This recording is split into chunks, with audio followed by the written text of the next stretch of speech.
Hey guys, welcome to my kitchen blog. तो आज मैं आपको बताऊंगी आप घर में बचे हुए दाल चावल से एक अच्छी सी खिचड़ी और वो भी खाने में टेस्टी और इजी कैसे बना सकते हैं। तो आपके घर में बची हुई जो भी सब्जियां आप वो यूज़ कर सकते हैं। तो मैंने यहाँ पे लिए हरी मिर्ची, आलू और प्याज। आप चाहे तो शिमला मिर्च, गाजर और बटली भी ले सकते हैं, पर मैंने यहाँ पे सिर्फ ये 3 सब्जियों से ही बनाई है सिंपल सी खिचड़ी।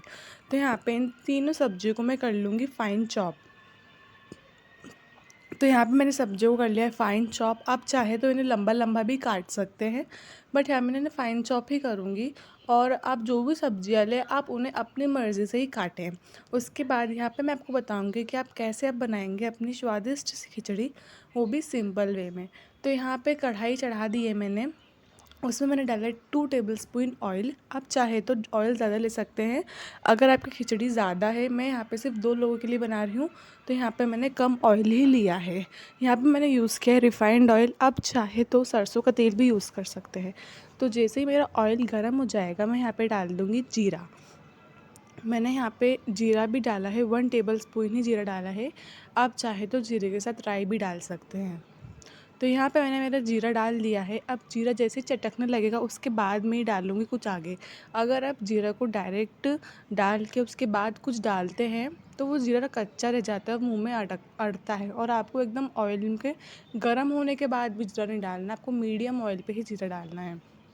तो यहाँ पे मेरा जीरा है वो चटकने लगा है, तो यहाँ पे मैं डाल दूँगी प्याज। प्याज को डालने के 1 से 2 सेकंड तक मैं इसको चलाऊंगी, उसके बाद ही मैं डालूंगी मेरी कटी हुई हरी मिर्ची। अगर आपने लहसुन लेना है तो आप लहसुन भी प्याज के साथ ही डाल सकते हैं। तो यहाँ पे अब मैं डाल दूंगी मेरी कटी हुई हरी मिर्चियाँ। इसको भी हम प्याज के साथ कम से कम 5 से 6 सेकंड चलाएंगे, ताकि जो है प्याज और हरी मिर्ची का कलर है वो थोड़ा सा हल्का सा ब्राउन हो जाए और वो कच्चे ना रहे। तो यहाँ पे मेरी इन दोनों का कलर हल्का हल्का ब्राउन होने लगा है। तो इसके बाद मैं डाल दूँगी जो मैंने कटे हुए आलू थे वो डालूँगी। आप चाहे तो और जो सब्ज़ी आपने ली है वो भी आप इसके बाद डालिएगा, और आलू को धो ज़रूर लेना। तो यहाँ पे मैंने सब्जियाँ को थोड़ा चला लिया है, तो अब मैं यहाँ पे डालूँगी आलू।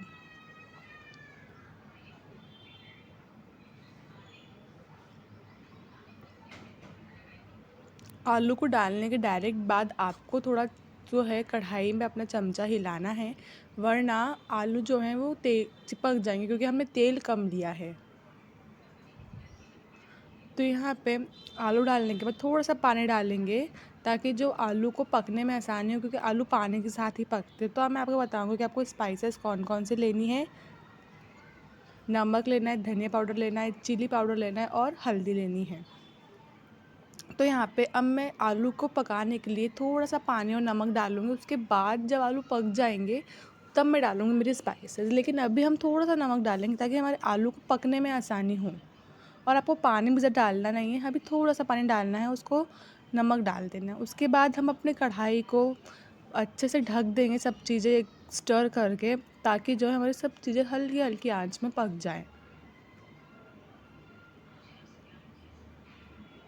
कम से कम आपको जो कढ़ाई ढकनी है अपनी, कम से कम वो 5 मिनट तक के लिए ढकनी है, क्योंकि 5 मिनट के बाद आलू जो है हमारे वो पक जाएंगे। तो यहाँ पे मैंने मेरी कढ़ाई ढक दी है। अब मेरे आलू जो है वो ऑलमोस्ट पक गए हैं। तो अब हम यहाँ पे डालेंगे हमारे आगे की चीज़ें। यहाँ पे मैं लूँगी जो मेरे बचे हुए चावल हैं, कल के चावल हैं और कल की दाल बची थी, तो वो मैं यहाँ पे लेके आज बनाऊँगी खिचड़ी। तो यहाँ पे मैं डालूँगी मेरे चावल। तो चावल मैंने कम ही लिए हैं, उतनी मैं दाल लूँगी। अगर आपके क्वांटिटी ज़्यादा है तो आप ज़्यादा चावल भी ले सकते हैं, उतनी ही आपको दाल लेनी है। जैसे आपने 1 कटोरी चावल है तो आपको 1 कटोरी दाल डाल देनी है। यहाँ पे मैंने सिंपल दाल ली है, आप मिक्स दाल भी ले सकते हैं, काली दाल भी ले सकते हैं, आपको जौन सी दाल बची है वो। तो यहाँ पे थोड़ा सा पानी डाल दूँगी, उसके बाद मैं इनको स्टर करूँगी कंटिन्यूसली। तो यहाँ पे मैं डाल दूँगी मेरी बाकी के जो स्पाइसेस बचे, धनिया पाउडर, रेड चिली पाउडर और हल्दी और थोड़ा सा नमक। नमक आपने पहले भी डाल दिया था, तो अब हल्का सा डाल लेंगे वरना नमक तेज़ हो जाएगा। यहाँ पे इन सब चीज़ों को अच्छे से अपन कंटिन्यूसली स्टर कर लेंगे।